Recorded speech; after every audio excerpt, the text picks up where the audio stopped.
Hello, and happy weekend, everyone. We made it. We made it through the week. It was a little bit challenging, but we made it through. Hope you guys had a really great week. I had a fun slash yet challenging week. Hello, Mark. Hello, James. Nice to see you guys. Welcome back. The weekend, I don't know what you guys got going on the weekend. I'm hoping that I will get an opportunity to go to the beach finally. For me, summer somehow hasn't really kicked in yet, so I'm trying to make summer kick in for me. And I think I want to celebrate. For me, until I go to the beach, summer has not officially begun. So I must go to the beach to confirm that summer has indeed begun. I have an incredibly special guest today.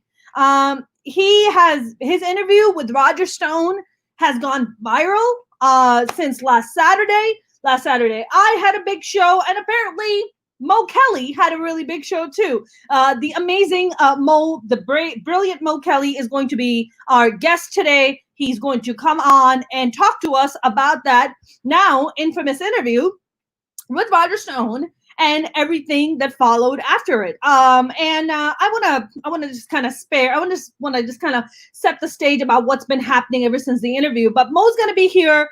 He's going to be joining us soon, and I'm very, very excited to have him on. And I'm just I've always loved Mo. I've known Mo for a while now. Mo Kelly and I have become friends, and he's just a brilliant man. Okay. And for somebody as a convicted felon such as Roger Stone, to try to minimize my friend to the light version of the N-word is seriously infuriating, to say the least. So we are definitely going to talk about that. We're definitely going to confront the issue of how my friend was treated by a convicted felon, pardoned by another criminal that also happens to be, sadly, the president of the United States. And I honestly cringe every time I hear that interview with Roger Stone and Mo Kelly. I literally just cringe on the inside because because if you have listened to the entire interview, I mean, it's a really incredibly done, very, very eloquently questioned and conducted interview by the wonderful and amazing Mo Kelly. And then for Roger Stone to kind of throw in a monkey wrench just to, diffuse the situation or to take away from the actual issue at hand, which was the actual questioning that Mo Kelly was conducting with Roger Stone, and Roger Stone then made it about something else. Which these I mean, let's not fool ourselves. Okay, we are currently being governed by a narcissist, sociopath with who take no responsibility for anything terrible that they do. They consistently try to pat themselves on the back. Anything slightly good that happens, they just start patting themselves on the back. And this is where we're at. But specifically in case of Roger Stone is absolutely a narcissist. He is absolutely a sociopath. And I would go as far as calling him a psychopath. And with a bad tan, who's also slept with a reptile at some point, since he claims himself to be trisexual, meaning he has tried everything, so he claimed. Mo Kelly handled it brilliantly, and it was nothing short of a consummate professional. I mean, I really urge you to go to the KFI website and listen to the interview that Roger Stone and Mo Kelly had. I mean, it's really brilliant the way Mo handles it, because Mo doesn't let him off the hook. Mo doesn't detour the conversation about making it about that slur that he used against Mo.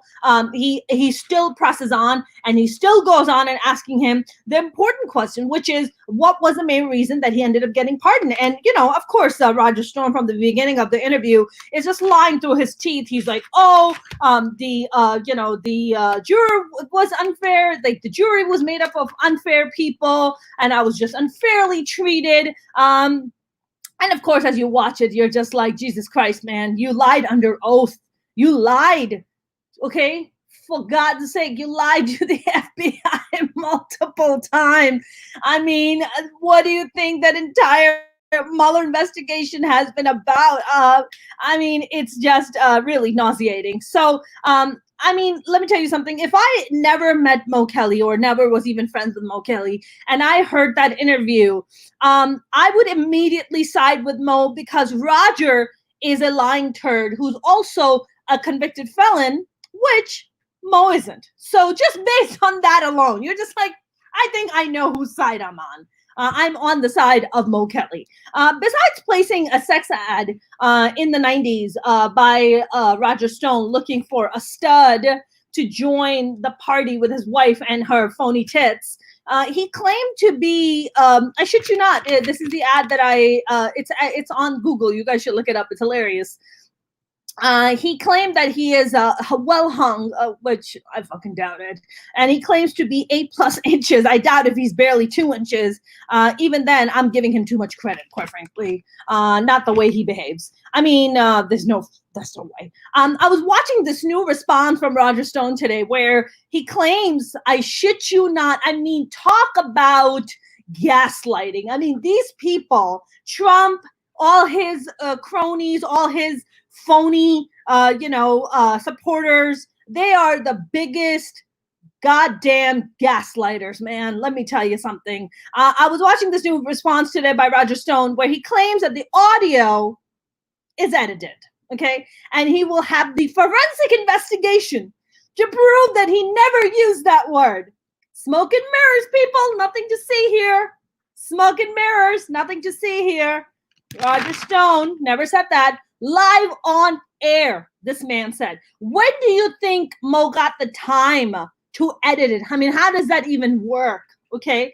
It's not like the line got disconnected and then he got reconnected. Is that Roger Stone is on the line with Mo Kelly the entire time. He goes dead silent after using that slur for 40 seconds and then turns around and lies and says, I never said that. That audio is edited. I have to conduct forensic. I mean, the ultimate gaslighters, these people. I mean, it's disgusting, okay? Trump said that he's getting rave reviews for commuting Roger Stone's sentence. Now, anybody who is in their right mind knows that Trump likes to pat himself on the back a little too much because, let's be honest, nobody else will, because he has mishandled the pandemic. He missed the mark on it just so badly. The economy is in the dumps. We have an eviction problem that's on its way. We are talking about a possible recession that experts are warning that might be worse than the 2008 recession. I mean, we have a really big problem. Yeah, Mark, I agree with you. Roger Stone is insane, and I was thinking like half an inch. You're right. I'm thinking it's just a hole, quite frankly. It's just a hole, and that's all it is, because he is an a-hole. Roger Stone, during his interview, said that his jury was unfair. Yes, he is innocent. Because he said because it had I shit you not, he said because it had no African Americans on it, yet he chose to call Mo a Negro because Roger Stone isn't a job. Yeah, he really cares about diversity and fairness. I can tell, right? That's how you care. That's how you care when you don't have African Americans on your jury, because I'm so concerned. That is how I'm going to get justice. And then you turn around and the very man who's interviewing you, the radio host, the brilliant radio host with a 30-year incredible professional track record, is called live on air a derogatory slur. Yes, sir. I really believe you, Roger Stone. Yeah. Let's go back to who's a convicted felon. It ain't Mo. It's you, Roger Stone. You're the convicted felon. Okay? Roger wants to get Trump reelected. And you and I know, God, hell no. For the love of God, no. Okay? Let's not forget that he also, Roger Stone, has a tattoo on his back of President Nixon. Yeah, because he loved the man so another corrupt human who was forced out of office, right? Trying to undermine the Constitution, trying to undermine democracy, right? Also, another criminal. So, of course, criminals know other criminals. So, he has a tattoo of Nixon on his back. I personally think that the next tattoo that Roger Stone should get should be a tramp stamp of Donald's face on his lower back. So every time he's with that stud can finish on his back, okay, and just right the perfect spot of that tramp stamp, which I think would be totally appropriate. He claims he's worth only $50,000. He's like, oh, I lost my house. I've eaten through all my savings, and I am just in this really dire place. And I've started a crowdfunding because I want to raise $1 million to pay for my legal fees. And I think he's only raised up to $100,000 because none of Trump's supporters want to pay for little Roger Stone's lawyer fees. He doesn't want to pay for his legal fees. Aw, poor Roger Stone. Oh, life is so hard for you. My God. Although previously Roger Stone's net worth was listed as $5 million, which I thought was actually kind of small considering how many bullshit presidents, including the current one, that he has helped get elected. So $5 million, I don't know how sharp Roger Stone really is, quite frankly. $5 million, I think is more than that. Hey, maybe he has some of that money stashed on the Jeffrey Epstein Island, huh? That's possible, in the little treasure box next to some of the vibrators. I don't know. It's very possible. Yeah, so the truth is that Stone is a convicted felon, okay? Whether he wants to believe it or not, I don't give a shit, even if he's pardoned by the President of the United States. It is a fact. The fact remains that Roger Stone is a convicted felon, and so he will remain to be just because his buddy, who happens to be the president of the United States, has pardoned him and commuted his sentence. It does not make him not guilty. President Trump can come out and say that he's getting rave reviews for I don't know who the fuck he's getting rave reviews by. Who, like I don't know, Manafort? Who's he getting rave reviews by? Other criminals? Who by Putin? Is Putin sending him congratulatory roses on pardoning Roger Stone? Probably. Let's also not forget the why the investigation was conducted in the first place. Okay, listen, Trump used his clemency power pardoning his trash friend Roger Stone, and that's the freaking truth. Okay, even Mueller came out and said the following, and I quote, he said, he remains a convicted felon, and rightly so. The women and men who conducted these investigations and prosecutions acted with the highest integrity. Claims to the contrary are false, end quote. Okay, this is what Mueller had to say, and rightfully so. Now, if Trump didn't pardon Stone, he would have to go to prison. Okay, plain and simple. I mean, listen, innocent black men and women go to prison for years and years on like the tiniest of charges. Okay, our prison system, first of all, needs a serious reformation. That's number one. And number two, we have a lot of innocent black men and women and people of color who are in prison for non-violent offenses, for just getting high. I mean, Jesus Christ. I mean, I get high. I'm a big fan of the marijuana because I have insomnia and it helps me go to sleep. So does that make me a criminal in some states? Apparently it does. And especially if you're a person of color, the charges against you will be pressed to the fullest extent. So let's not also forget that there are, innocent, just for getting high. And these people are just buried into the system. These innocent folks who are buried into the system, and the justice system is, there's two different kinds of justice system. We all know, okay? I mean, clearly, Roger Stone's pardoning and commuting of his prison sentence is an absolute display, an example of two justice systems, okay? If you are a corrupt, despicable, lying, sociopathic, narcissistic piece of trash who helps get another corrupt, narcissistic, sociopath, piece of trash elected as the president of the United States, yeah, your buddy's going to come back later and pardon you. Why? Because you have way too many secrets on him. You have way too much information about how he got elected. Okay. Let's not also forget that Stone repeatedly lied and obstructed justice about his contact with known Russian operatives and WikiLeaks over a stolen email. So the truth is that Roger Stone, and we all know that Russia has been confirmed to have probed and basically interfered in our election process. And let's not be fooled here, people. They're going to try to do it again. They're going to try to undermine our Constitution. They're going to try to undermine our democracy by bringing back another corrupt human being that just got pardoned by the name of Roger Stone. I don't even call him a human being. He's like a reptile. He's like a gross reptile, which kind of is an insult to reptiles in a way, but he's gross, okay? And the fact that, I mean, just the level of gaslighting that goes on with this man is just absolutely repulsive. Now, I don't know how many of you guys have listened to the audio of what Roger Stone, how Roger Stone lies and what Roger Stone says, but I highly recommend that you listen to it. I hope I'm not paused here. Let's see, am I paused? I hope not. Oops, I don't know what's going on here. Can you guys hear me? I hope so.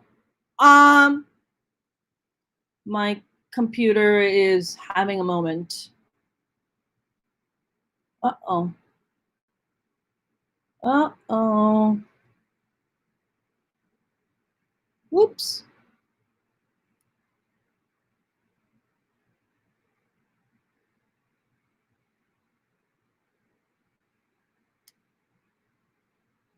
Ooh. Can you guys hear me? I don't know what happened there for a second.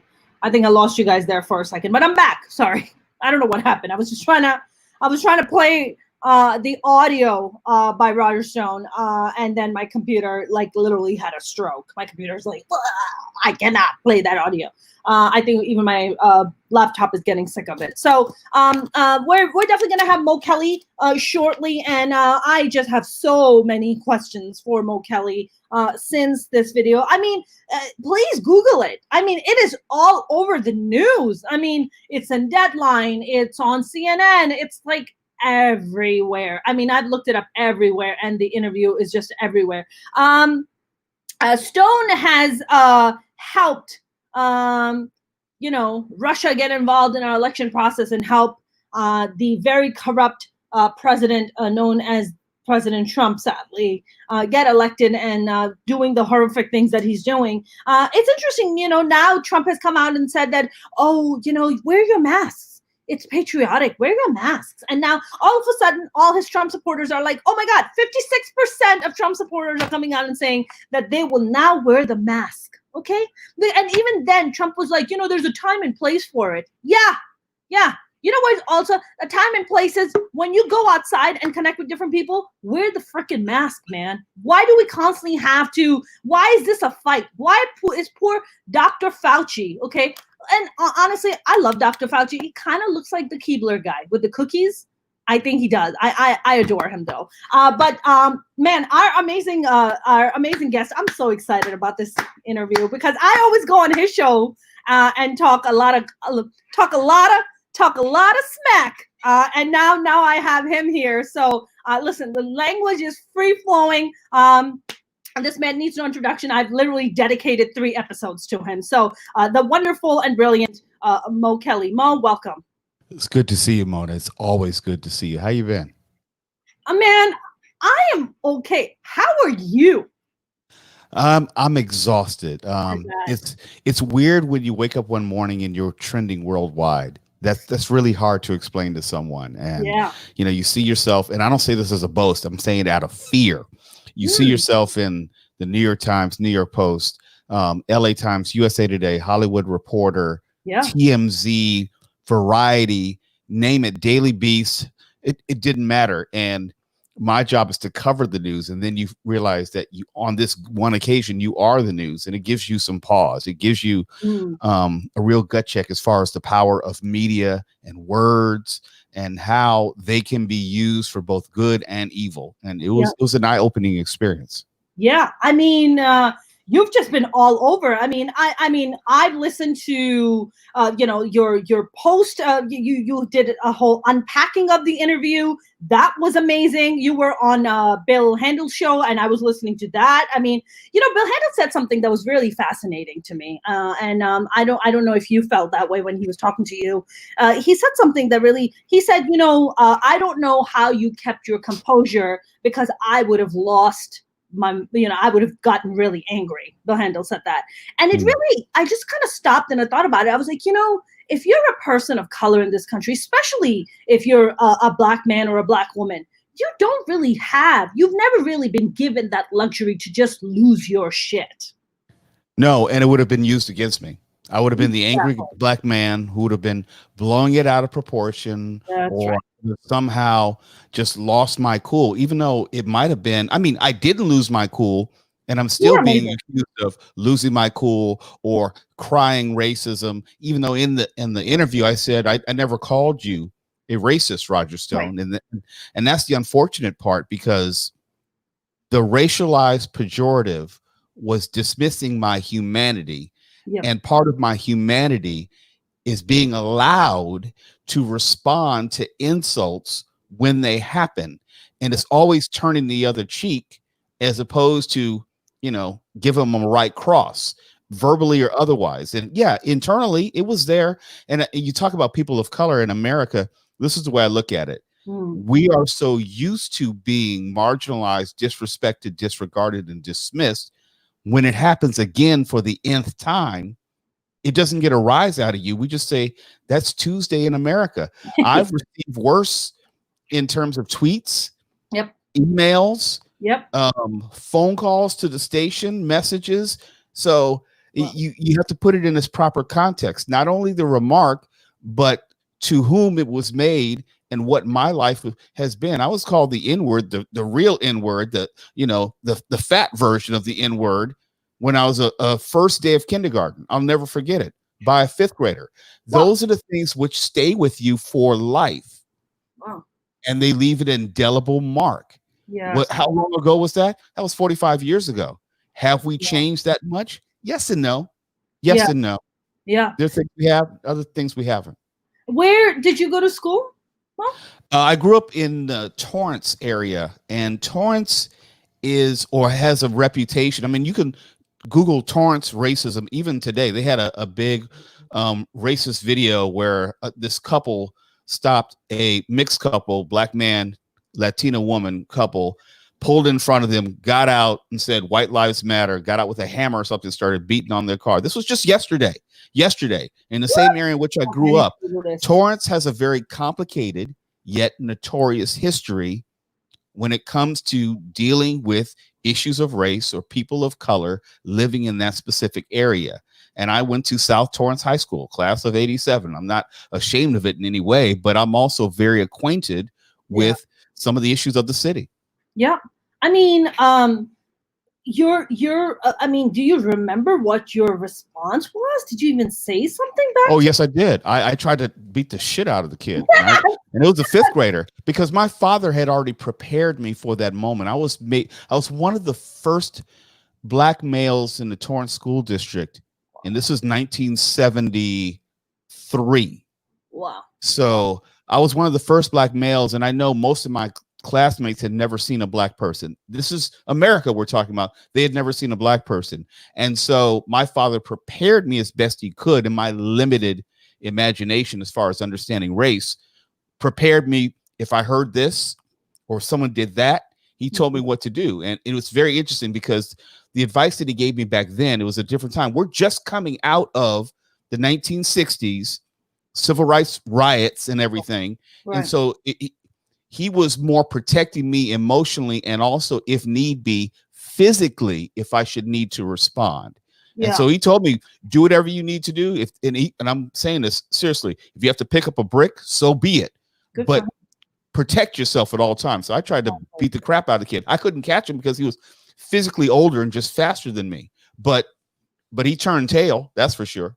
I bet. Did you did it ended up like getting reported to the principal's office or anything like that, where they sided with you? Like what was that like? It was a different world. It's like, report that. I mean, I can't count how many times that has been thrown around by me, at me, to me, at different students. There was another student I remember in high school, and there were two white kids on either side of me. It was like government class. And there was another student. I think he was from India. I don't remember. I know he was either from East Asia or the Middle East. I just can't remember. Okay. And they were joning on him. And one of them said, "Oh, you're just a stand-in." Yeah. And I'm sitting right there as if I'm not going to be as offended because they're talking about someone else and not me. These are things that just jump out at me. I remember one time when there was a high school talent show and people were doing like air bands, and they did the song. 3 girls did the song "Shout" from Animal House, and they did it in blackface. Well, and the whole crowd just loved it, like it was hilarious. And I remember my mother taught at the school, and she and I just looked at each other because we both knew. And then my mother, I remember she immediately reported it to one of the counselors, whoever, and nothing ever happened of it. But to answer your point, just because you report it, it doesn't mean anything. Exactly. And I say all that to say I have these a bag of life experiences which long precede Roger Stone. That's so when Roger Stone says, "I don't really feel like arguing with this Negro," or something to that effect, it's like, okay, here we go again. Yeah, it's not new. So to answer your question, how did I maintain my composure? Because the other 5,500 times that I've heard it and I didn't react as well. That's right. That's right, Mo. I mean, so the interesting thing about the N-word is that I did not know that the N-word existed until I moved at the age of 15 from Pakistan.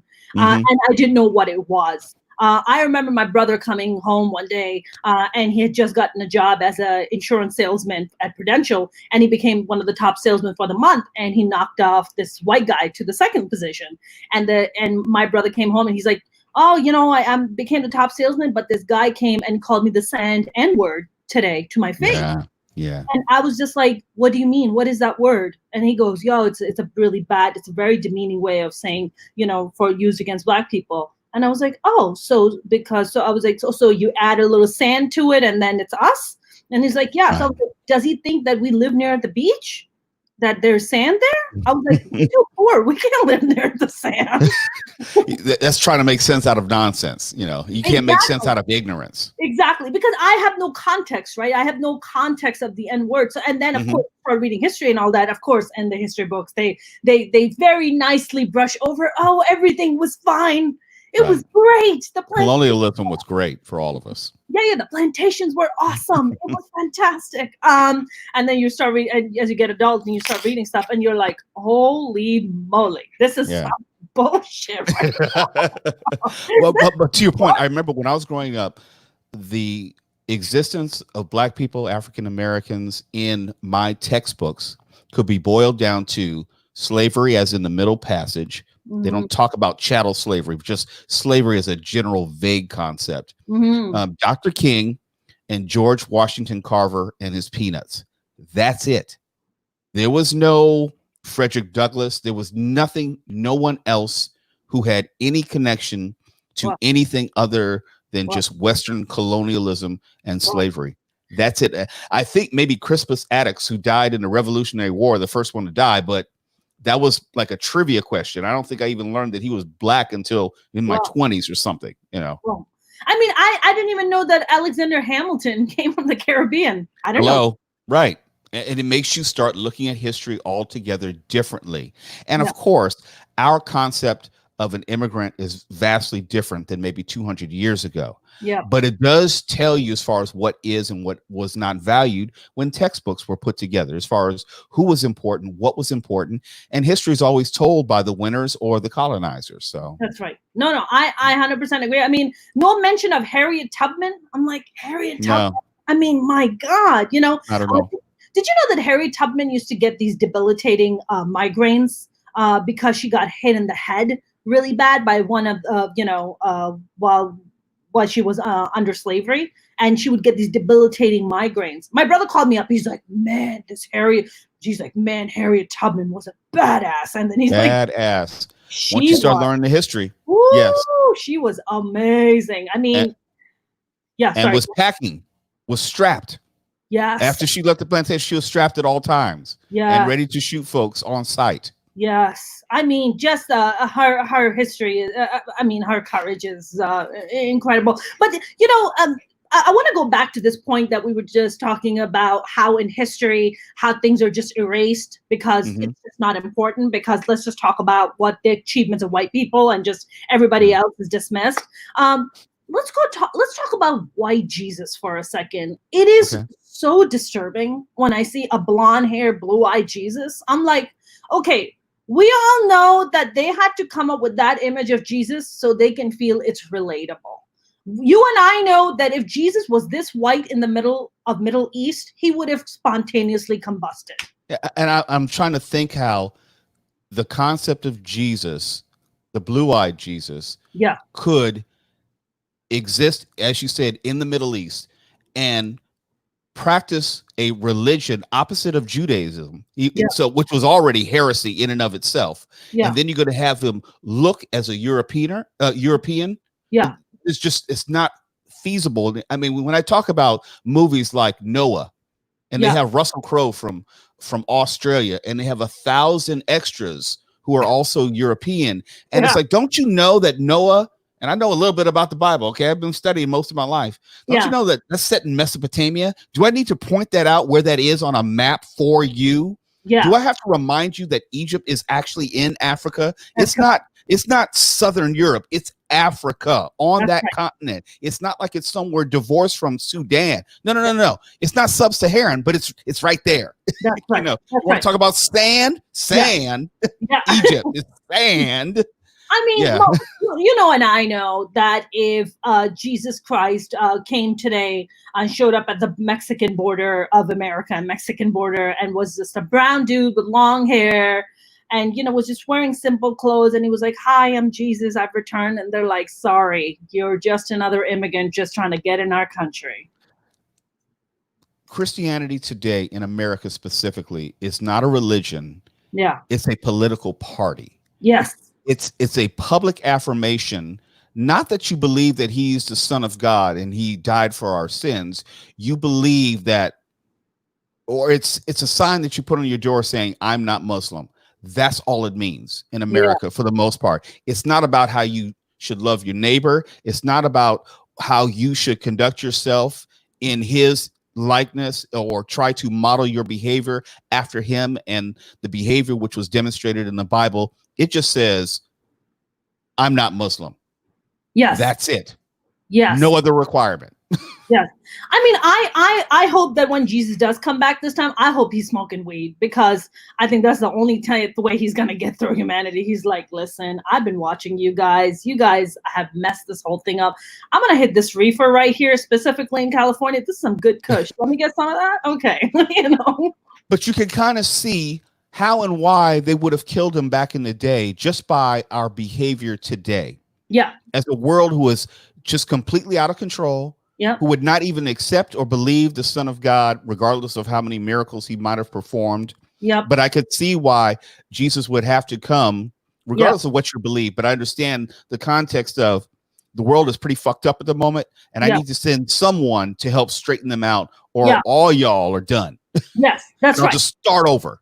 That's right. I mean, you know, a lot of people don't know, but Islam, we believe that, when the world comes to an end, it would be Jesus Christ who would come back.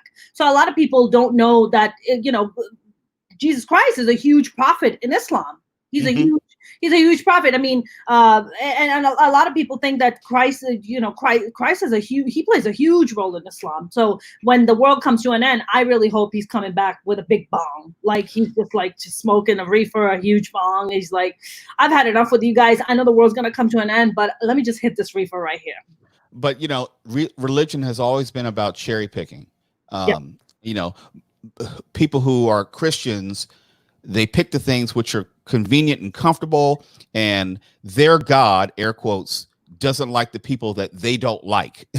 Yeah. And anything that they do, which is in opposition to the people that they don't like. Yeah. And historically, this has always been the case. The Bible then backs them up. If it happens to be slavery, if it happens to be segregation, if it happens to be redlining neighborhoods, if it happens to be a Muslim ban, they will use the Bible to somehow justify it. Yes. When in actuality, it is standing in opposition to everything that they believe. So it's just more a political ideology, not a religious ideology.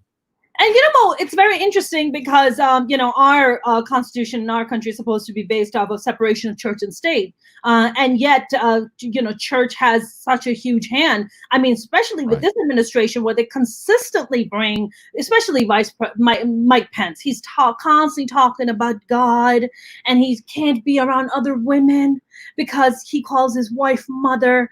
That's nasty. Which is so gross. That's why I call him a motherfucker. That's what I call him. Because he is fucking his mother. So therefore, which is logic. I am just following the logic here. This is not rocket science here, people. Let's do this. See it through to its logical conclusion. So. Exactly. So I'm just like, okay, so you're a motherfucker. So thank you for clarifying that. And then he's, I honestly think like Mike Pence is always just out there looking for a glory hole at a random gas station. But that's just me. Well, I think of it this way. If you look at the people who are most ardently against same-sex marriage, there's usually something or someone in their closet that they're trying to repress or suppress. We see it time and time again. And when people talk about religious freedom, they're not actually talking about religious freedom. They want to be an unabated political Christian. Going back to what we're saying, they want to be able to espouse their Christian political ideals in their restaurants, in their workplaces, but they don't want anyone else to do that. When someone said to me, I can't remember, but they said, we need to bring back prayer in the schools. I said, well, is that just Christian prayer? Does that include Muslim prayer? Yeah. Or what if the teacher's an atheist? Yeah. What if are we talking about Buddhist prayer? Are we talking about Hindu prayer? Because if it's everyone's prayer, that's fine. But they obviously only mean just Christian prayer. And I do mean air quotes, Christian prayer, because they want that religion to be, they want the theocracy just without all the fuss of the dictator portion of it. I mean, it's interesting, they're always the Bible thumpers always come out and say, well, don't shove your religion down my throat. Well, what are you doing? Yeah. Yeah. I mean, we got to make sure we put our hand over our heart and say, in God we trust. And that's so funny because in God we trust is, in terms of money, wasn't even put on our money until 1957. And if you're actually a Christian, just to say in God we trust doesn't make you a Christian. That just means that you believe in a higher source, a higher power. It could be the spaghetti monster for all we know. That doesn't mean anything. So when I try to engage Christians, I know if someone's really a Christian or, if they're bullshitting or not. Because if you're a real Christian, the word Jesus is going to come out of your mouth at some point. Yeah. Because the whole point of being a Christian is you believe that Jesus came and died for all our sins and then rose on the third day. Yes. After being crucified. Yeah. So when I hear Donald Trump say Jesus, other than an exclamation because he's mad, it'll be the first time. Yeah. I've never seen him say, I'm a Christian, I believe Jesus Christ, and all, as far as actually proclaiming with your mouth and believing all your heart that he's the risen son of God. Yeah. That's what it means to be a Christian. Yes. There's no other way around it. And all these fake Christians out here saying that they believe in religious freedom. It's like, no, you don't. You believe in politics. Yes. And you want those politics to come down on Muslims. That's all you believe. You're not a Christian. Right. I do want to say that Roger Stone also wants the second coming, which is why in the 90s he played that sex ad because he wanted that second coming too. But well, I always say just wait 3 or 4 hours. You can go again. Right. But did you know he's proclaiming to be born again? He's saying that he's found his faith. He alluded to it in our conversation a little bit, but he alludes to it. He's born again, and I'm not going to dispute whether he is or is not. Did you say porn again or born again? I'm sorry. I don't know. If you believe all the rumors, it might be both. Who knows? Because you look at folks like Jim Bakker and Tammy Faye. You never know what's going on in someone's ministry, someone's home, or whatever. You know. Yeah. And like I said, a lot of times people craft their religion to suit their lifestyle. Yes, absolutely. I mean, I feel like whenever there's a lot of bullshit happening in a government, they always hide behind religion, and that is it's displayed so obviously, especially in the Middle East and South Asia, where you have leaders who constantly hide behind religion. They're like, I do this in the name of Allah. It's like, no, you're not. You don't. You just want to get laid, man. Like, right. Let's be honest over here. You just want endless pussy being thrown your way. Let's be honest. Let's just talk about it. You know, I gotta say, a whole bunch of virgins is kind of attractive, and you would at least have my ear. Not for me. I don't want a freaking virgin. No, you're talking about the nuts and bolts of it. I'm just saying the idea of having all sorts of women just at your beck and call. Say that last part. All those women at your beck and call would be appealing to most men. That's all I'm saying. Yes, because they want the harem. They want the harem. Right. They want the access. It's just like, every day. So a lot of times in Islam, we have these thing called the hadiths. Hadiths are basically written hundreds of years after Prophet Muhammad passed away. And it was basically, the hadiths were basically created by the followers of Prophet Muhammad to remind Muslims of how to live their lives, right? Well, of course, it's heavily influenced by dudes who just want to get power and money, as much pus as they could get access to, right? And so some of these hadiths talk about how they're like, oh, when you die and you die in the name of Allah, and when you go to heaven, there's going to be this gorgeous woman with beautiful eyes saying, please come here and take my body. And when you are done with her, there's going to be another gorgeous woman who's going to come and tap you on your shoulder and say, take me too. And I was like, dude, this is straight up porn. Porn, yeah. Mm-hmm. This is religious porn. I can see why that would attract some extremists. It makes sense to me. Right? Because you're just like, oh, man, endless getting laid, like endless. You just never run out of energy. You cup runneth over. I mean, my cup runneth way over. Like way Double over. D cups. Double E, double D. Yeah. We're talking all kinds of cups. What podcasts we're talking about? No, did you watch this unhinged video of Roger Stone on Now This with the lawyer Larry Klayman? I've met Larry Klayman any number of times. I didn't see the video, so I know it was unhinged. So just getting those two together, it is crazy. I just watched it about an hour ago, and he's like grinning. Roger Stone's like grinning. First of all, he looks like he borrowed some of that Adderall from Trump, because the way he's just like gritting his teeth and like he's like sniffing. And I was like, oh man, you got some of that cheap Adderall from Trump. Yeah, I don't know if there are any substances involved. I just know that I wouldn't be surprised if there were. Let me just say that. I don't know what's going on with him, but he has some very weird idiosyncrasies, which are just suggestive of other things. Let me put it like that. Well, yeah, I mean, that's been displayed in the 90s with the ad. And by the way, that ad, have you seen? I posted that ad. Did you see the ad? About him the ad in the 90s with his wife that he was and then he talks about his size. And I was like, get the liar. No way.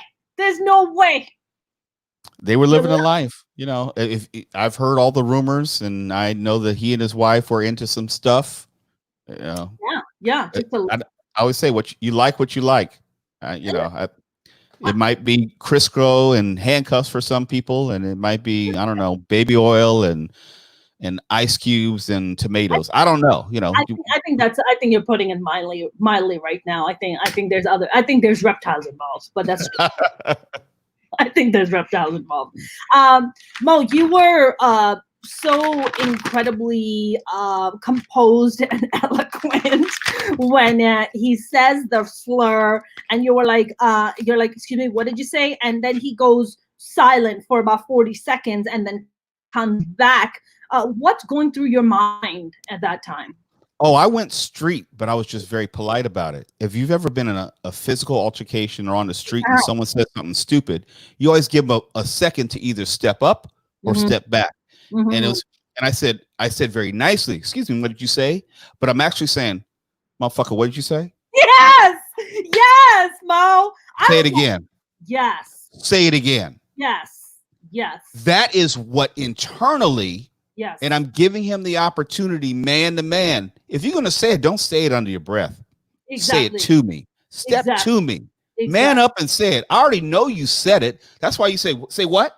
Exactly. There's nothing wrong with my hearing. Say it again. Exactly. Oh, okay. So you're going to back down and deny it. I've already won. Yeah. You punked out.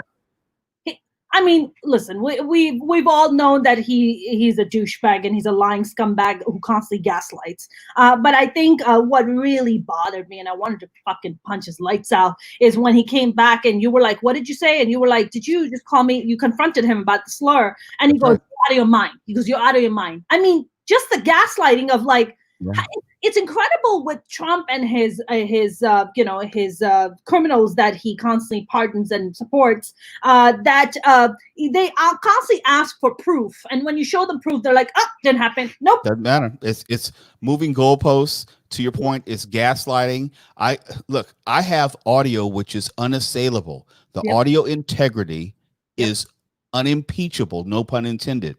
It is perfect. Usually you have a conversation with someone, you don't have an audio record of what someone says. So there's plausible deniability. Yeah. There is no plausible deniability, but he uses the same book that he shared with Trump as far as deny, attack, distract, deflect, whatever, change the conversation. So it's talking about something else or someone else. All of a sudden it became about me and my integrity. Like maybe I somehow doctored the audio. Maybe I had some sort of trick up my sleeve. Maybe that's something I had some sort of ulterior motive as a member of the media trying to somehow embarrass him when he's fresh out of federal custody because I'm a Trump hater. I don't know, but that works for his audience. So I don't even get mad about that stuff. Yeah. And he changed his explanation like 4 times. First, it was a categorical denial. Yes. Then it was my engineer had something to do with it and inserted his voice. Then it was like radio interference or something wrong where he couldn't hear me on his end. And then he said that I cut his mic off 3 or 4 times. And I somehow doctored the audio. My thing is this: if I did one or some or all of those things, why haven't I been hit with a lawsuit? Yep. A defamation suit. Yep. Absolutely. You know, like yesterday, we're going on day 7. Okay.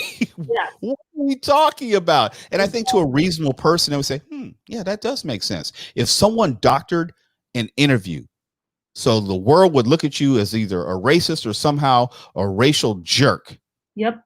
That would be grounds for a defamation lawsuit. Absolutely. I would love to see it. I would dare him to do anything like that. And it's not beyond Roger Stone just to level a lawsuit with no intentions of seeing it through or winning, but he won't even do that. I mean, like he won't even follow through on the bare minimum on what he alleges. And so he just wants to muddy the water. So like to create some sort of doubt in an ignorant person's mind. Well, maybe he did doctor it. Maybe he did do something untoward and trying to make Roger Stone look bad. Yeah. Remember, he's fundraising right now, and negative fundraising works. Victimization fundraising always works. See how the media is always on the side of the left and they're trying to embarrass us. They hate the president. That's why I need your $20 right now. It works. Yeah. And I understand it, just working in the business long enough and also working in politics. That's how things are done. It doesn't make me mad. Yeah. I I think what makes me really mad is that I have known you for a bit now, and you are an absolute person of integrity. You are brilliant at what you do. You are a consummate professional, and I think it really boiled my blood when I heard that audio because I'm not gonna lie, it made me want to do some jihad, man. You know, don't get me wrong. There's a side of me which was angry. Yeah. But we don't have to necessarily give in to that anger. Yeah. I knew this is radio. This is not a conversation in the hallway. If it were a conversation in the hallway, I wouldn't have had someone to be able to verify, like, yeah, he said it. I had the audio. It was a radio conversation. That's right. I had the audio. I already won at that point. Yep. Even though I heard it, and at the moment I wasn't 100% sure. I mean, we all had to listen to the audio a few times. Yes. And then you realize, oh yeah, he said it. But I knew since I had the audio, there was no need for me to get into an argument there about whether he said it or not. It's already on tape at that point. Right. I'm good. Go ahead and finish the conversation. Maybe you'll get something else which is actually meaningful. Yes. I did want to ask him and did subsequently ask him whether he had been in touch with the Trump administration. Yes. Prior to being commuted. That's important. Yes. You know, that's relative to whether you were scheming and conniving and coordinating, whether you're going to get a pardon or a commutation and when it was going to be done. I would rather have him on the public record than him just hanging up at that moment. And yes, I thought about hanging up on him just so I could tell him where to get off and everything. But it would not have served the larger purpose of having him on in the first place. He's here. Just go ahead and finish. And yeah, I had an internal struggles like whether I should have just cussed him out and hung up on him or what. Yes. And that could have been satisfying on a certain level. Yeah. But I think as it's played out and it's been reinforced, I handled it the right way. Not needing a pat on the back, but it was just the right thing to do at the time. 100%. And I think, Mo, you touched upon it, in the beginning of this conversation, which is, look, if you had cussed him out, it would have been about angry black man. Yes. The focus he would have taken and just ran with it, right? Mm-hmm. But you didn't give him any ammo. You were just like, oh, you just hung yourself, and I'm just gonna sit back and I'm just gonna continue on doing what I need to do. Right. And he's come at me personally, said, all sorts of things. I need to learn Black history. I need to get the wax out of my ears. I don't respond or react to any of it. I hear it. I'm aware of it. But I'm not going to beat him at his dirty tricks as far as how he handles the media.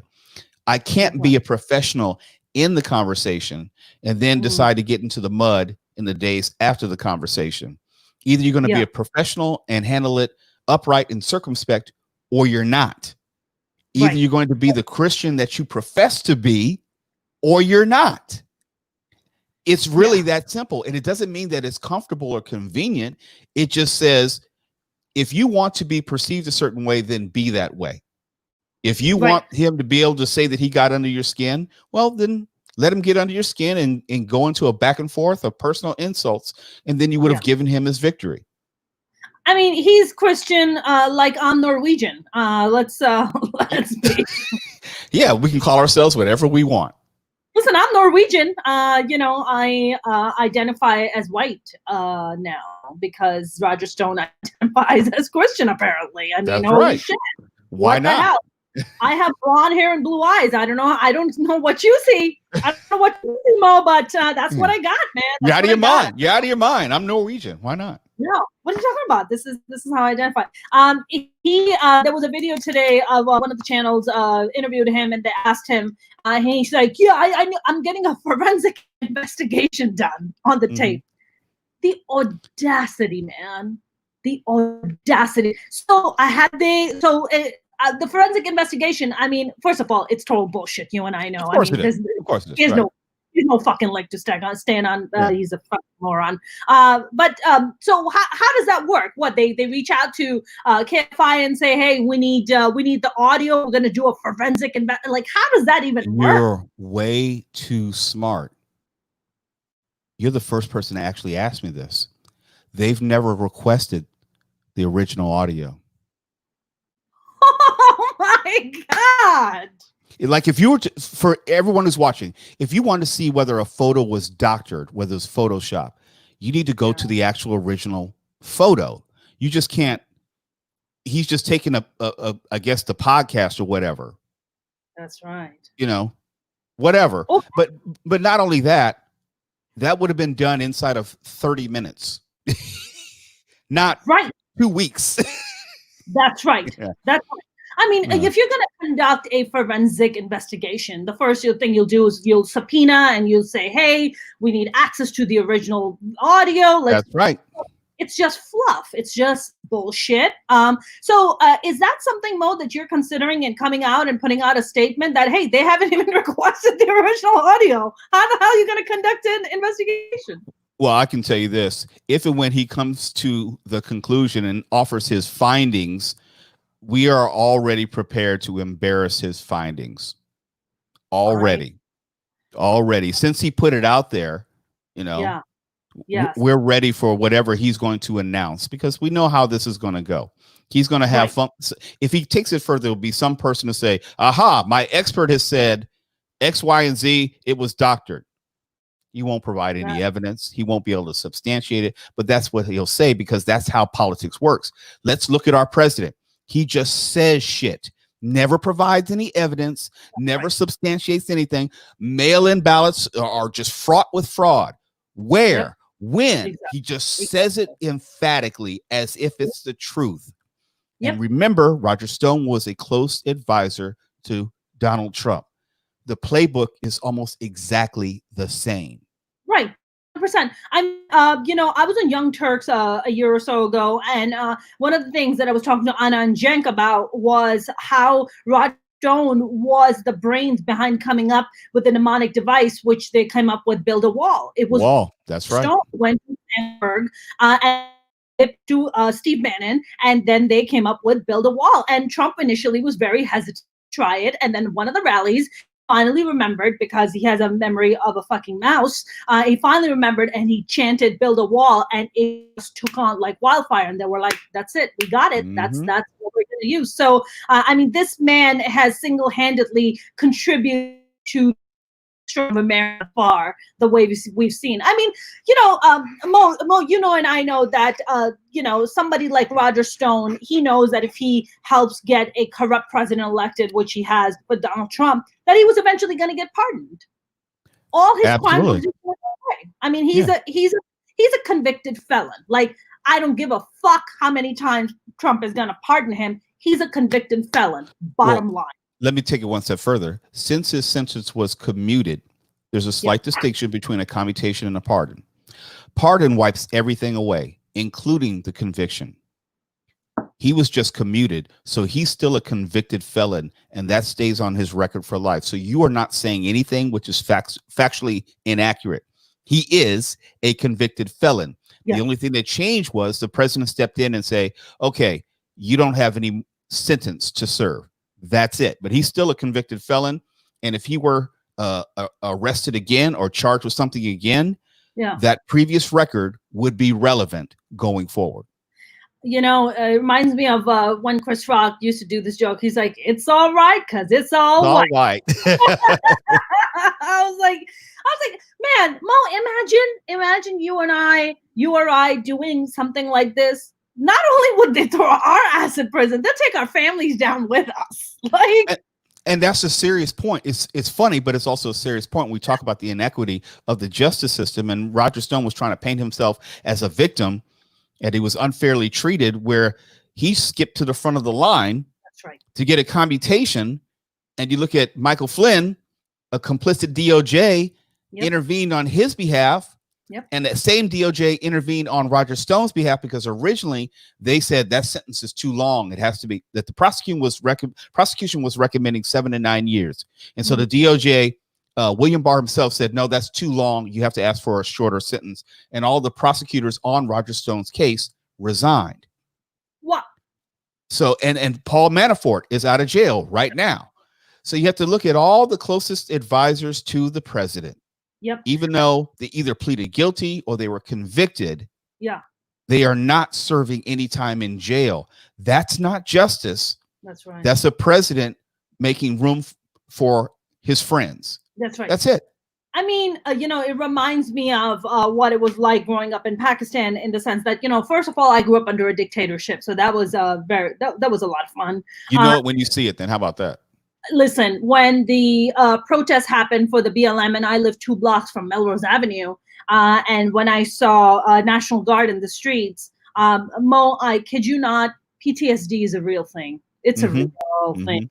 And I don't think I ever experienced it until, first of all, I was so scared to go to Melrose Avenue because this happened on Saturday and I didn't go to Melrose Avenue until like Tuesday. I was terrified of going outside. I finally worked up the courage, was driving, I was on the phone with a friend, saw the National Guard and literally stopped talking. I couldn't talk. And I was like, what is happening? I almost regressed back to being an 8-year-old watching and like standing in the corner in Pakistan and watching all the military around me. It was soldiers in the streets and the M16 carbines. I can't remember the actual guns that they use now, but I'm saying that tells you this is not normal. This is not America. Yes.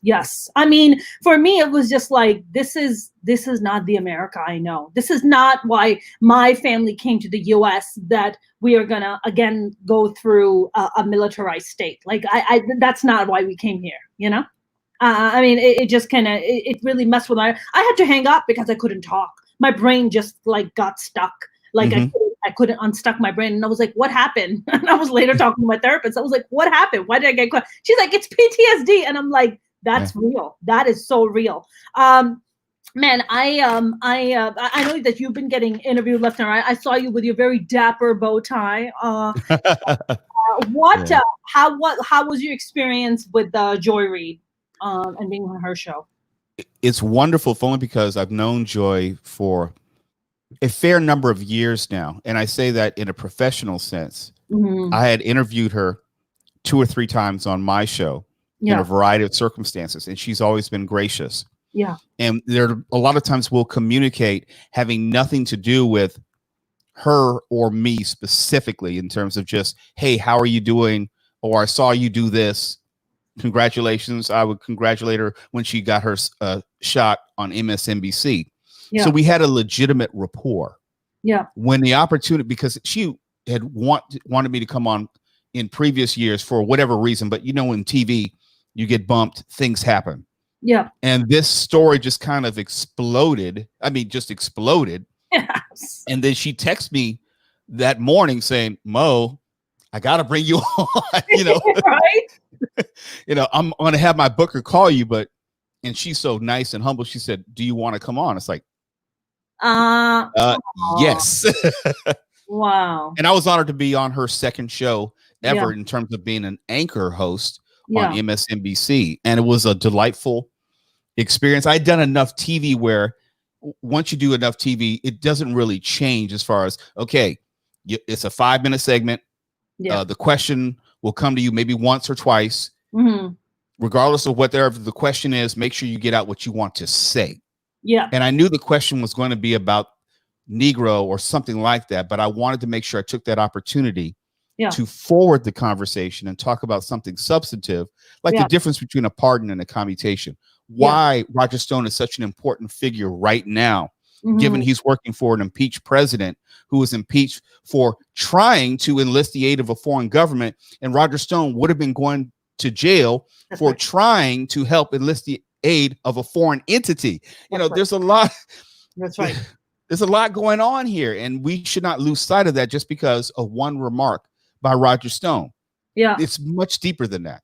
I mean, Mo, I feel like, you know, even though, you know, I mean, you more than myself. I mean, I'm a stand-up comic. I like, you know, watch stuff and try to, you know, shoot the shit about it and make jokes. But, you know, someone like you, you know, folks who are out in DC who are, you know, reporting the news, I feel like what's happening in DC, especially specifically in the White House, I think it's way worse than we even know. Oh, I think so, because we keep seeing every single day something that we've not seen in our lifetime. We've never had a president distrust our own intelligence. We've never had a president openly side with a foreign adversary. That's right.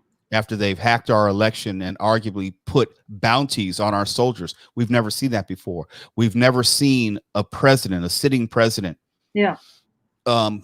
turn the FBI into the enemy. We've never seen anything like that. We've never seen a president consistently and intentionally try to divide the country at every single turn. Yeah.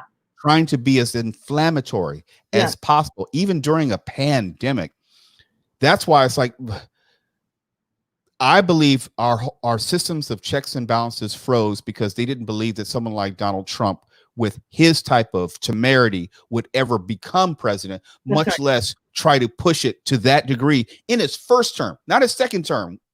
In his first term. You can understand the second term because he's not running for re-election, but his first term, and he's trying to get reelected. Yes. Unseen, unheard of. That's right. I mean, this administration is without a doubt gung-ho about dismantling the checks and balances, because that's how dictators come into existence, right?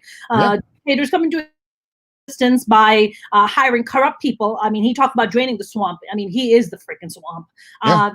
You bring in relatives, you bring in family members because they're going to cover for you, or you bring the dumbest motherfuckers you can get your hands on. Those are the three. Who happen to be relatives. Who also happened to be so shout out to Eric Trump for being the dumbest motherfucker. But I mean, it's and Melania Trump. Melania, blink twice. You want us to come get you? Just blink twice, Melania. Be best. Stop it.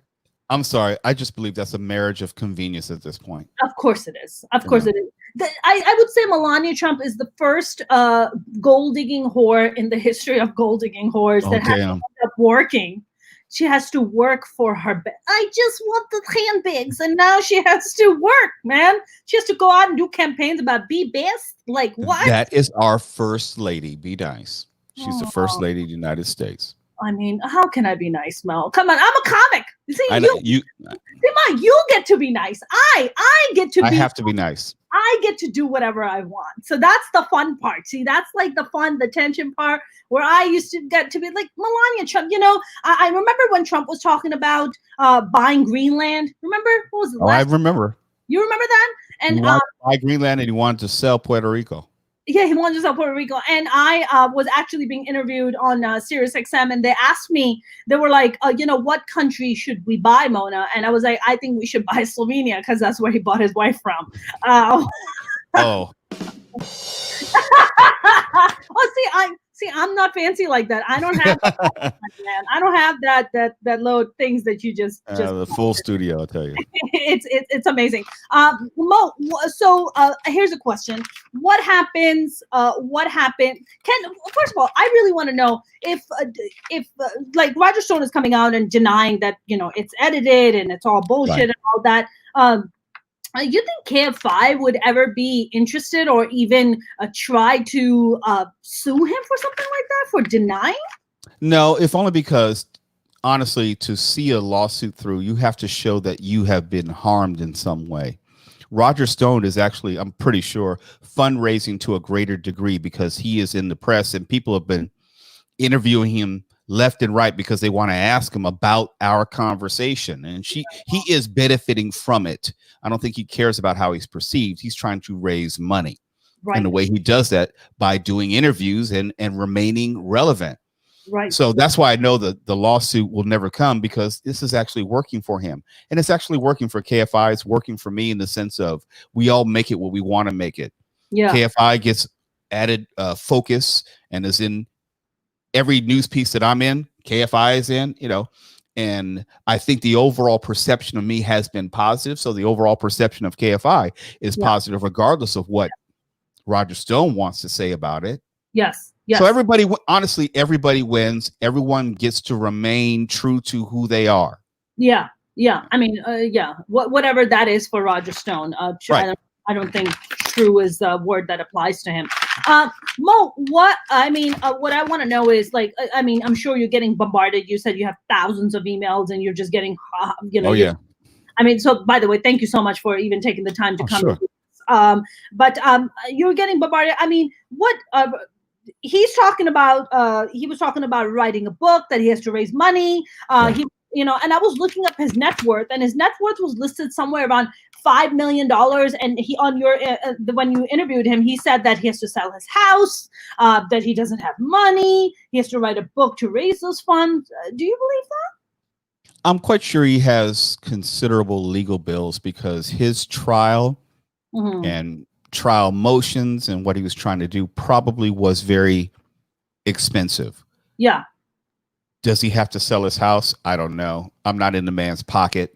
Yeah. But I'm quite sure he did rack up considerable legal bills given what he was up against. When you're fighting the federal government, the Department of Justice, that's going to require some actual serious funds. So I don't deny that. I don't dispute that. Whether he's destitute, I don't know. Broke is relative. I know what broke is. I don't think he's my type of broke. No. You know? I mean, look, no. He's not our kind of broke. Yeah. Put it this way, if he has to liquidate assets, he's not broke. He has assets to liquidate. Exactly. So let's think about this. You know, if he's worth $5 million and he has to sell his house for $2.2 million. That's not, how's that not broke? That's not broke. That's called having an option. Exactly. Yeah. His you know, that's an interesting thing that everybody right now, all these big celebrities and a lot of, you know, they're like, we're all in this together. We're all going through this together. And I'm like, I'm not sorry, really. Not really. No, you're in a yacht and I am on a piece of broken, wood, the same one that Jack Dawson was in the Titanic. Right.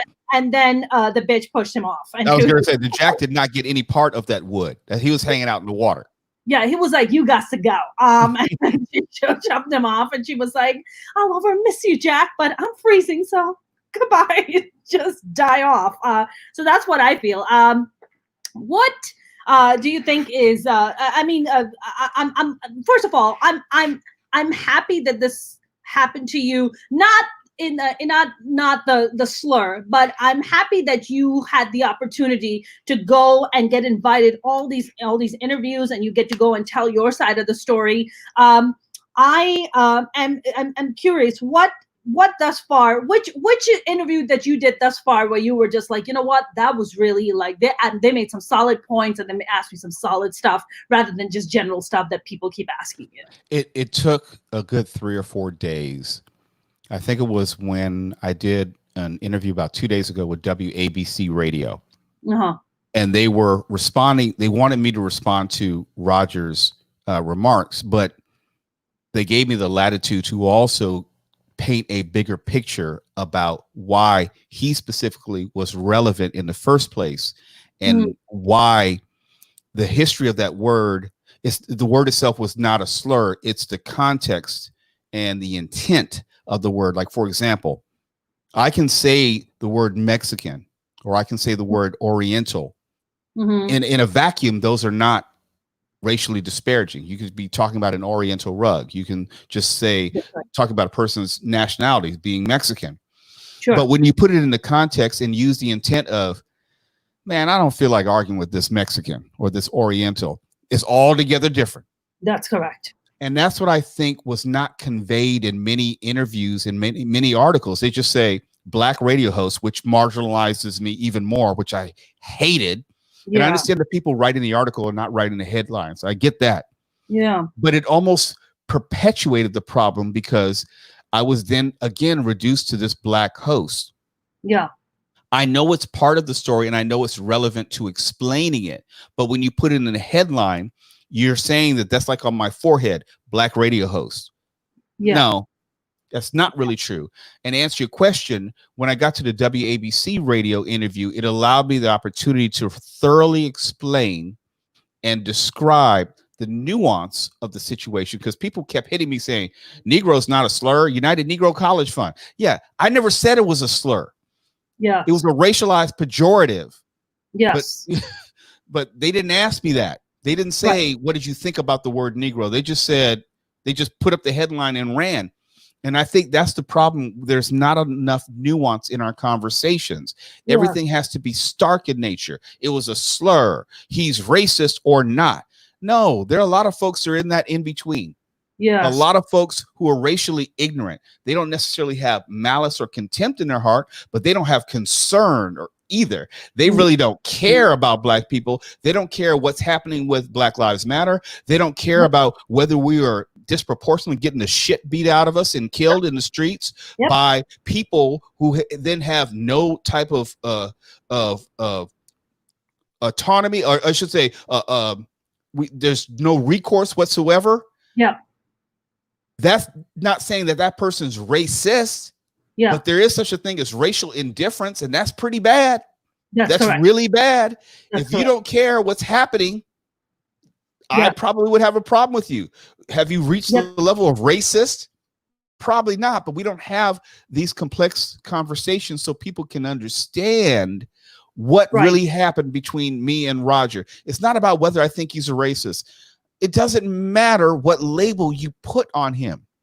My point was his using my ethnicity to dismiss me, to deride me, to somehow degrade my level of importance or my professionalism says far more than whether his label of being a racist. Let's deal with the specifics here.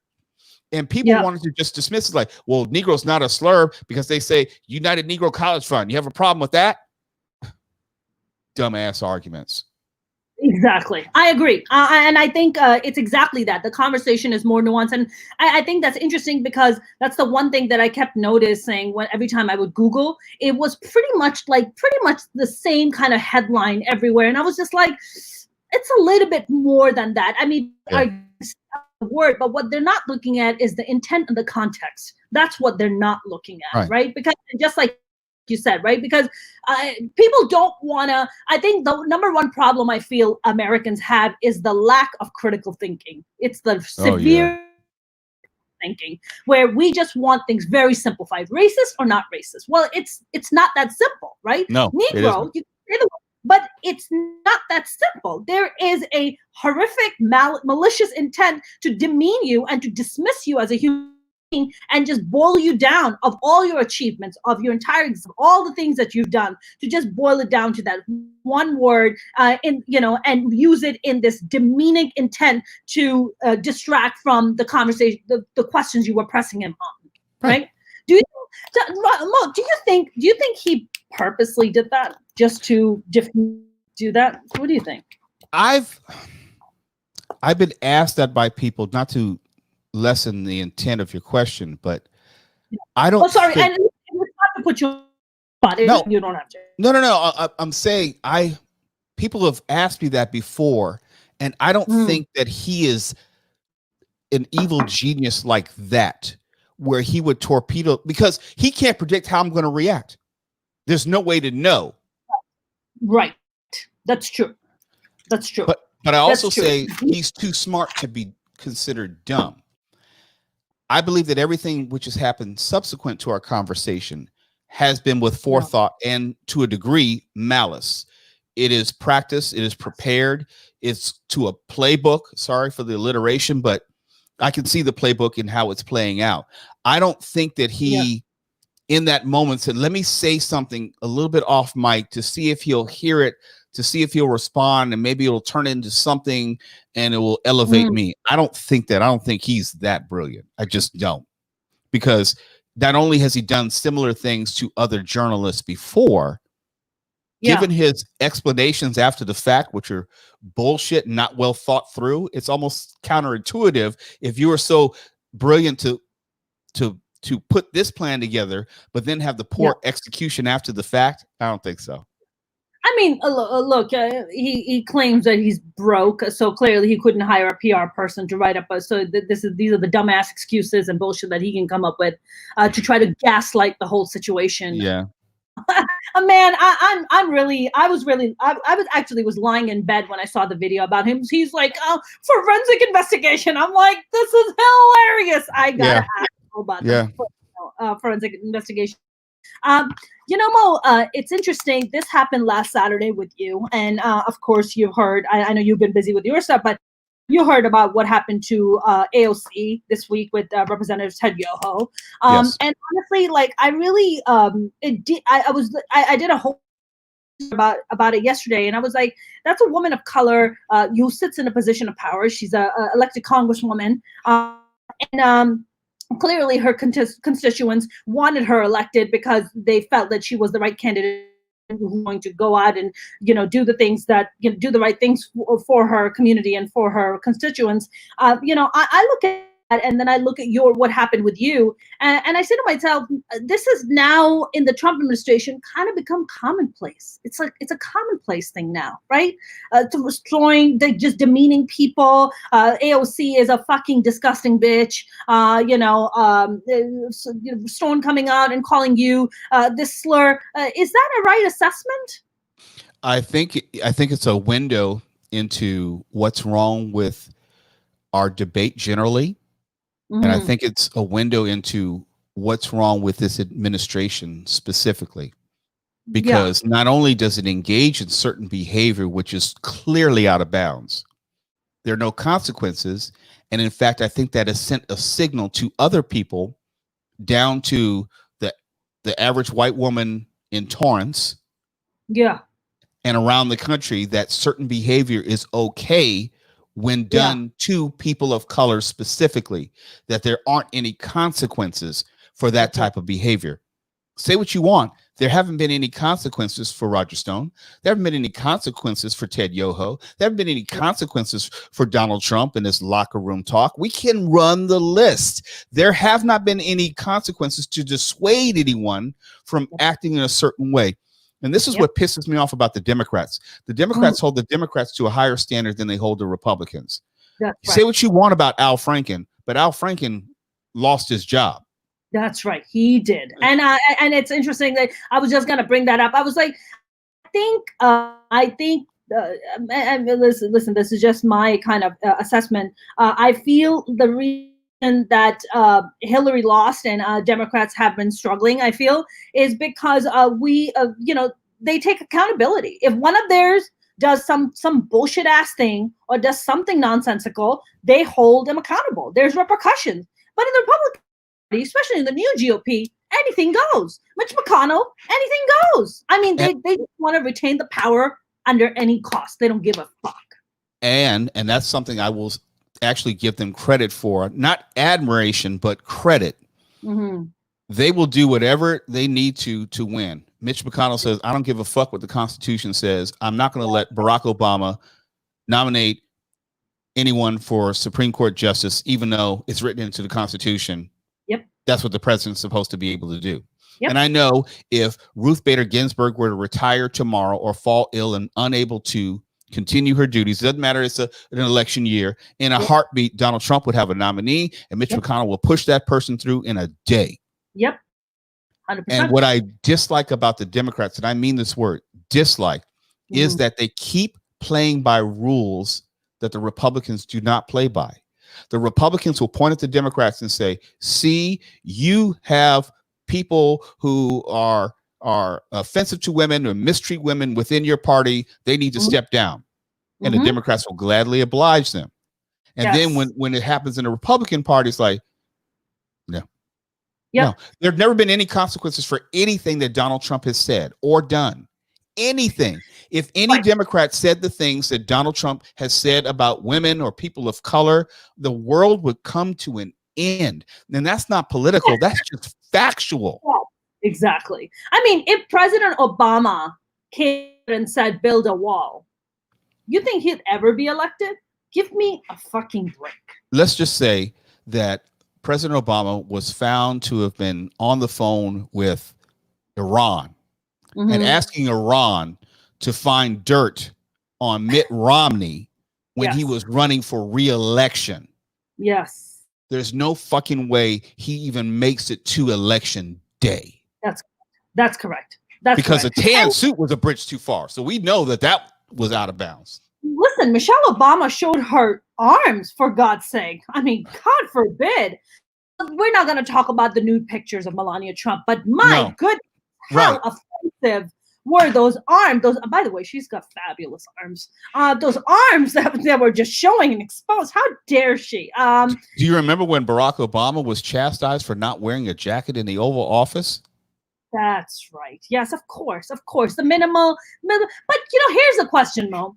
If Democrats, I would say, drop themselves to the same level as Republicans, then what's the difference between the two parties? Well, there's one thing if you want to retain the moral authority. I get that. But also, you should not bend over backwards to accommodate Republicans in instances where they're not even trying to meet the moral authority. And what I mean by that is if you're trying to hold Democrats to Republican standards, you've already lost.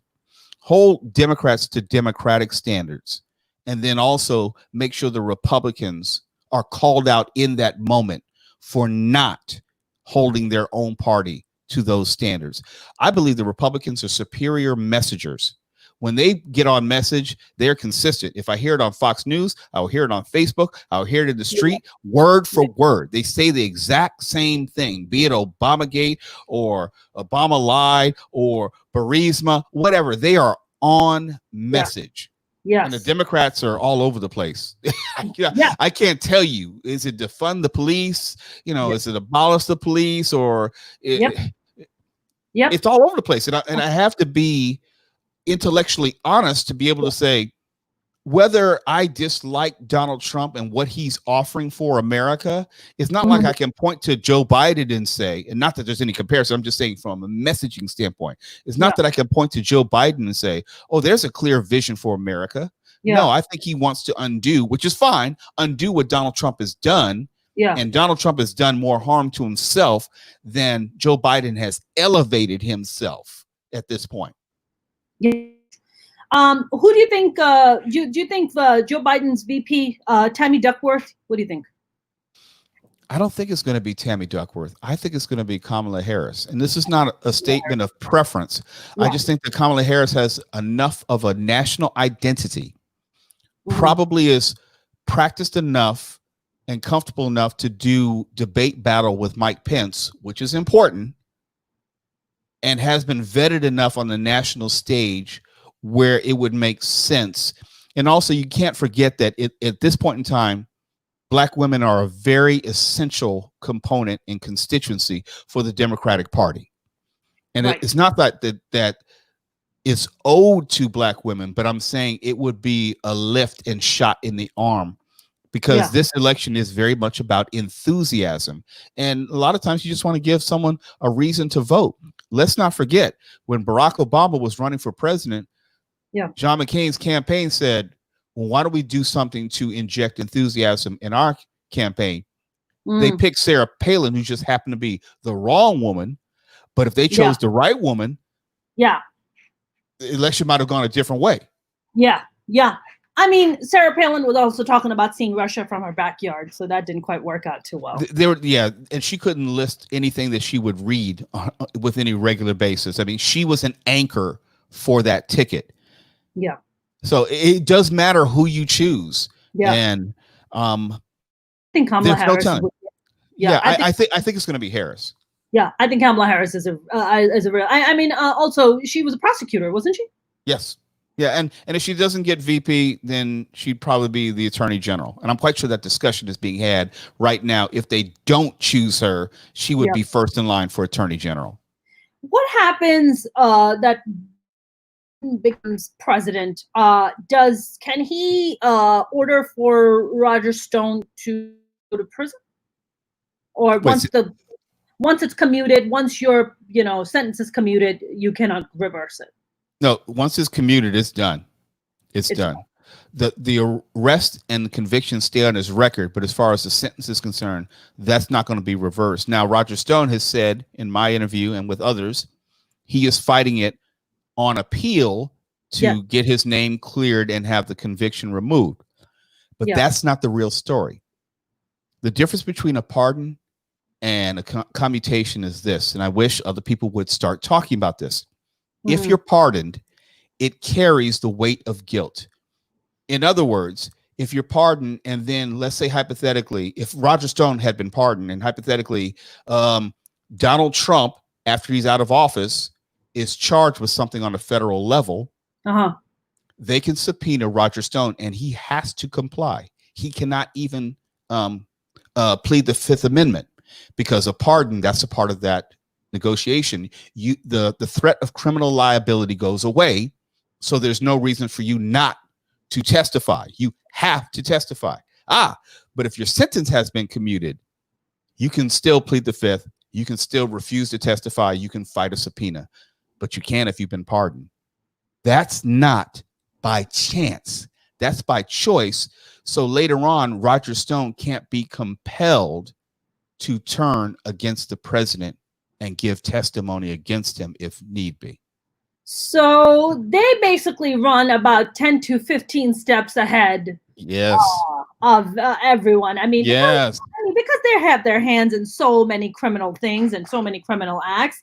I do want to point out that, of course, you heard that Trump is now coming and encouraging everybody and his supporters to wear the mask. The first time I saw Trump wearing the mask, I was like, is that Putin's underwear? Like, what is that? It looked like Putin's underwear. As far as I'm concerned, that's like saying, why don't you put on the condom now that she's 8 months pregnant? Right, exactly. We're already here. Thanks. It'll help for the next pandemic, maybe. Yes. Yeah, that, and let's pray to God that he's definitely not around for the next pandemic. I pray to God that he doesn't even get reelected. I'm really terrified. I hope those cheeseburgers finally do their thing. But he eats a lot of cheeseburgers, so I hear. They're not telling the truth about his health. I don't care what anyone says publicly. Oh, that's another thing. I mean, the mental health decline. I mean, just the slurring of the words. Not put it this way. You don't have a dementia test unless you're exhibiting signs and symptoms of, say it with me, dementia. That's the only reason why they would give you the test, because there might be some Alzheimer's, some cognitive decline going on with you. And if he, let's say, showed signs, let's say he is deteriorating. I believe he is. Yep. But to say in a clinical diagnosis sense, we, the general public, would never be told. Why? That's a national security issue. You're not going to announce to the world that the leader of the free world is mentally declining, and we're going to send him into a meeting with Putin or MBS or anyone else. No, that would be immediate consideration for the 25th Amendment. They would never let us know that, ever. In the same way, they won't let us know that he's suffering from a fully blocked aorta or something like that, or his heart disease is so advanced that he had a pacemaker put in. Why? National security implications. Exactly. Which makes sense, but it also, which is, I wonder. So let's say Biden gets elected, Kamala becomes can Mueller, can the FBI go after Trump and try to convict him of all, I mean, he's clear, he's already impeached, but can they go after him? And I wonder, can he come up with the whole dementia excuse? Dementia, Alzheimer's, I don't remember half the stuff, sorry. Well, they can go after him. It'll be difficult because he'd just be a private citizen at that point. Whether Trump's testimony in this hypothetical would matter or not, probably not, because they would have so much other evidence as far as documents and what have you, previous phone conversations or corroborating evidence, that they wouldn't need his testimony if they were actually going to charge him with some sort of money laundering, because that's the prevailing idea, that he was doing something funny with the money either before coming into office, while in office, and they would charge him after he left office. So it could be a mitigating factor, but it wouldn't necessarily stop him from getting convicted, especially when you're talking about financial crimes, which are pretty cut and dry. I mean, now with what the New York, what the Supreme Court justices came out and gave access to the New York courts to look into his finances. I mean, that's a pretty big win. Oh, yeah. And from where I sit, I think they have all the information. They just need to have a Justice Department which is actually willing to prosecute. And as long as William Barr is Attorney General, he's going to protect him at all costs. Not whether they'd be able to prosecute a sitting president, but William Barr would shut down the investigations, which would lead to him as well. You saw what happened in the Southern District of New York, where they forced the U.S. attorney to resign, air quotes, Jeffrey Berman, who happened to be overseeing those investigations, which had to do with Trump and his finances. So once you get Trump out of office, you get a different AG, anything could happen. Now, the question really becomes is whether America would stomach a former president being prosecuted? Would you want to parade him through that? And I'm quite sure many Americans would say the process of healing can only be done by moving forward and moving on. I get that. Yeah. I get that, because the whole idea of prosecuting a former president, that's a dangerous precedent to set.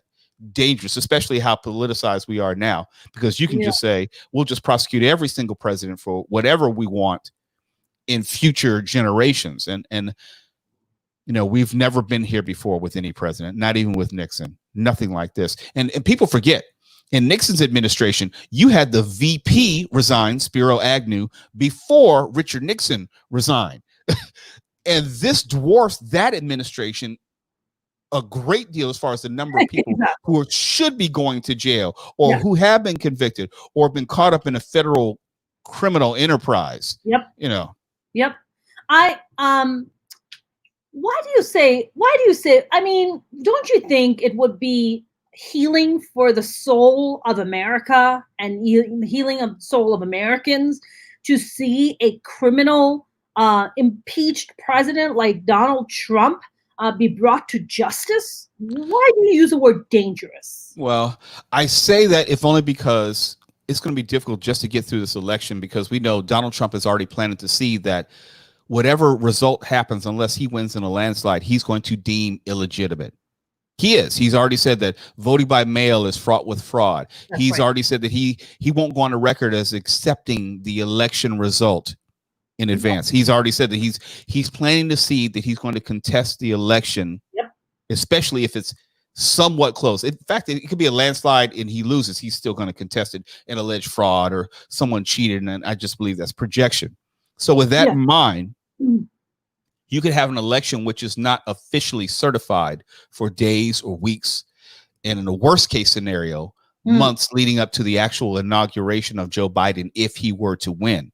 Yeah. If it were to follow that trajectory, can you imagine the amount of tumult that would cause for this country, given what's going on just right now? And we're 100 days away from the election.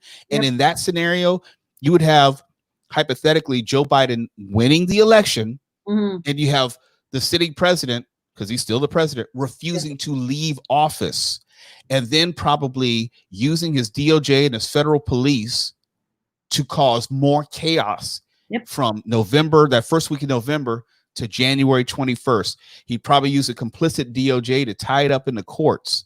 And we would look at Bush v. Gore like that was a walk in the park in comparison. If all that were to happen and Trump were to eventually be removed from office, I could see Joe Biden coming in and saying, okay, it's time for the country to unite. And move forward together, as opposed to continuing to stoke that fire of division and separation by further prosecuting Trump. And in turn, then you're almost like prosecuting his supporters because they're fully devoted. And that doesn't necessarily bring the country together. I understand that argument. I don't necessarily completely agree with them, but I understand why some may say, okay, he's out of office. Let's do what's best for the country as a whole, as opposed to trying to get one man who's no longer in office. That's right. Voter suppression. So we should be expecting voter suppression. I mean, it's already happening. Yeah, well, we'll have it in Florida. We'll have it in Georgia. We'll have it in Kentucky. They made it clear, like in Kentucky, they have 2 or 3 cities, and they'll have like 1 or 2 polling locations, and those cities will have more than 400,000 people. So the lines will be out the door, down the street, around the corner. They probably won't have that many voting booths inside the polling place. And so you'll have people who will have to wait in line. And legally, if you're in line before the polls close, they can't turn you away legally. But you will have people who will have to stand in line for the better part of a day. A day. To actually get the opportunity to vote. So when people talk about voter suppression, it comes in many forms. It comes in terms of polling places. It comes in terms of ballot harvesting. It comes in many forms and fashions. It comes into purging names from the voter rolls. In some states, you have this ridiculous rule where if you haven't voted in the past 2 elections, they can remove you from the roll. Why? If you haven't shot a gun in 2 years, you don't lose your Second Amendment rights. That's the ridiculous nature. It's a right, Yeah. So therefore, unless you are somehow ineligible by something you've done, simply not exercising your right to vote doesn't mean that you lose it. That means it's a privilege. Yeah. And it can be taken away. That type of shenanigan has been going on for many, many years. Mo, one of my biggest fears is that if Trump doesn't get elected, or I think, just like you said, one of the seeds that he's planting is that, he's gonna try to contest the election and try to drag it on for as much as one.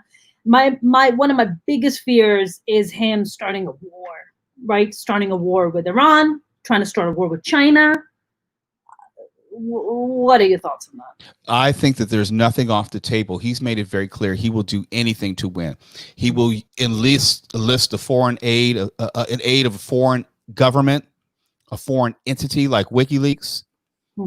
John Bolton worked in his administration, said that he's tried it with multiple countries. Okay. There's nothing he won't do to win. There's nothing he won't say. There's no tension that he won't inflame. He's sending federal officers to a protest situation to inflame situations like in Portland and Chicago. And you heard the mayor of Chicago. She was like, did. I'm not coming here. I love her. She is Lori Lightfoot. Around. Yeah. She's amazing. One of the things I was also thinking is that, if people are standing a good part of a day just to try to vote, we are still in the middle of a pandemic. How do you social distance in the middle of a pandemic while there's hundreds and thousands of people standing in line trying to vote? And yet you have a president and many secretaries of state who are saying that we don't want to have no excuse absentee balloting. Well, this is a great excuse. I mean, this is a legitimate reason to not be physically exposing yourself to a disease, especially when most voters trend older. Yes. You're talking about 50 and above are the largest swath of voters. So why would you force people to do that other than you just playing politics? Yep. Just like you said, but voter suppression comes also in ballot harvesting. So you're talking about, ballots being, that's definitely going to, I expect that in Alabama. I expect that in Florida. I expect that in Texas, like all these crazy conservative states that love Trump and want to support Trump. I really hope to God, I'm relying on one immigrant in the White House to come through for us. Her name is Melania Trump. I want this immigrant to come through for us. I wanted to come. With the October surprise or something? I just want her to just come out and be like, I will tell you the truth. And you're just like, oh my God, Melania's coming through. She could drop one bomb in October. Yeah. And it would end all this. Just one. One. What do you mean? What would be like the bomb that would end all this? Some sort of allegation that she knows something that he tried to force himself on her, or some sort of impropriety with another woman while he was in the White House, or something like that, where you can't turn away. Really? Honestly, I think he's going to lose. I really do. I mean, look, he was really priding himself on the fact that the economy is doing so well. The economy ain't doing so well. People are unemployed. There's no jobs to be had. I mean, for God's sake, it's troubling. And people are dying, most importantly, people can draw a direct line from his action or lack of action in handling the pandemic. We're not blaming him for the pandemic. We're blaming him for his handling of the pandemic. Yes. His denying that it was an actual thing, that he refused to tell people to wear masks. We're blaming him for delegating the authority to the states as opposed to a federal response. When you're talking about something which affects every border and it's international in nature, that is squarely within the purview of the federal government, and he runs the federal government. Right. It's his responsibility, and he literally said, "It's not my responsibility." Well, Trump Jr. came out and said that, we don't have to get the ventilators because they're ours. It's ours. What do you mean ours? The federal is there to support the states. What do you mean ours? This is not your home ran business. This is the United States fucking government, man. And unfortunately, he was elected because it was attracted to some people that he would be able to run the government like a business. And in some way, in some people's minds, that meant more efficiently. Yes, the government has a problem when it comes to bureaucracy, has a big problem. Sure. But it doesn't mean that running it like a business is better, because businesses, and Trump knows this very well, businesses fail. Yes. Businesses will bankrupt. Like Trump University, like Trump Steaks, Trump casinos. Trump Airlines. Right. I mean, the list just goes on and on, man. Mo, don't you think the Trump family has made a shitload of money by daddy being president? Absolutely. And that's the thing that really burns me. You want to talk about Hunter Biden and his one job with Burisma. Was it swampy? Yeah. I'm quite sure every congressperson has a family member on their staff or something. That is so common. But for people not to understand, when you have Ivanka getting Chinese trademarks and you have Junior doing deals in Saudi Arabia, and you want to talk about Hunter Biden making $500,000, they're pocketing tens of millions of dollars. I mean, that's just what we know of. Yes. And I haven't gotten into Jared Kushner and what he's been doing. Oh my God. I mean, the fact that Kushner was having classified access access to classified information is just so disturbing within itself. And who knows if he's went and cut a deal with international other, our adversaries and sold that information. Who the fuck knows? Who knows? And the thing is, what we know now is probably only 1/10 of what we'll know in maybe 5-10 years, when it all starts coming out and the people are no longer afraid of speaking out, and they write the books that they don't have to worry about the Trump administration trying to shut them down from writing. They won't have to worry about any type of retaliation or a judge trying to step in and keep them from publishing a book. Then we'll hear all the things and people will clutch their pearls. And it's like, no, we tried to tell you. That's right. It won't be surprising. It will not be surprising. The only thing will be surprising is they were able to do it and no one had the intestinal fortitude to stand up and stop it. Yep. I mean, John Bolton came out and was trying to sell his book. Also, side note, fuck John Bolton. Right. Motherfucker, you were there when shit was going on. You didn't do shit. Not a damn thing. Not a goddamn thing. And now you're trying to sell he sold 800,000 copies, by the way. Yeah, I don't care what he has to say, and it's probably all true.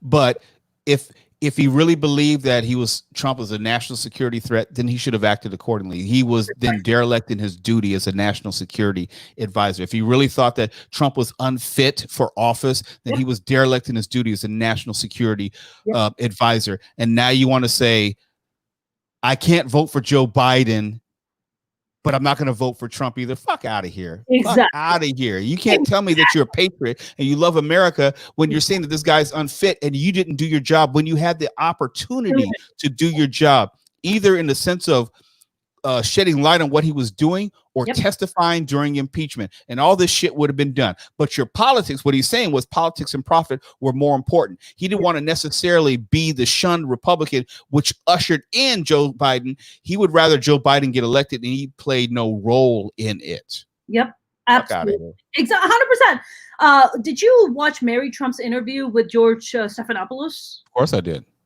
Of course I did. I'm genuinely concerned about Mary Trump's safety.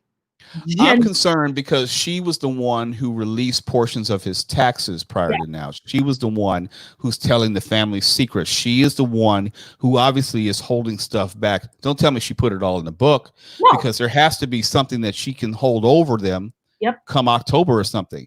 And she's told us more in just her interviews, which were not in the book. So I'm sure that there's more that she can offer if need be when the time is right. Mona, I would love to stay with you all night, but I have another interview I got to go to. I know, man. We're going to wrap this up. Mo, this was amazing, man. Thank you so much for coming on. I think this is the most serious conversation we've ever had, Mo. Yeah, probably. Probably. But it was so insightful and so amazing and wonderful. Mo, where can the followers follow you? And also, your show is what, Saturday night? Saturdays and Sundays from 6 to 8 p.m. on KFI AM 640. They can find me at my personal website at mrmokelly.com. That's MrMokelly.com. Twitter and Instagram at Mr. Mo Kelly. Reach out. Let's have a civil dialogue. But if you want to just talk shit or say something to me on social media that you probably wouldn't say in person, I'll just block you. If that's what you want, whatever. You let me know. You've seen me take down trolls. You have seen me take down trolls. I will go after them, Mo. Yes, you will. Yes, you will. And I have folks to do that on my behalf. I just tag people in. Go get them. Go get them. So I don't have to get my hands dirty. Listen, I'm part of the Mo Kelly army right here. Don't you worry. Mo, you're awesome, man. Thank you so much. You're awesome. More, I love you. I love you too. Stay awesome, and I'll see you soon. Yes, ma'am. All right. Have a great weekend. See you soon. See ya. That was the wonderful and amazing Mo Kelly. That conversation was so insightful and powerful and intelligent and touching. I just thought it was amazing. Mo is always so kind and so generous with his information. So thank you so much for tuning in, you guys. I hope you get to share this interview. Please do. If you haven't subscribed to my channel, please subscribe to my channel. It would mean the world to me. And if you want, I would love for you guys to share this interview on your social media. It would really just mean the world to me. I feel like the kind of points we covered today, I think those points were not covered, like Mo mentioned, in most of the interviews he's conducted. So I thought this was so personal and amazing. So please do share it. Have a great weekend. I will see you guys on Monday. Stay safe out there. Wear your masks. Have a great evening. Have a good night.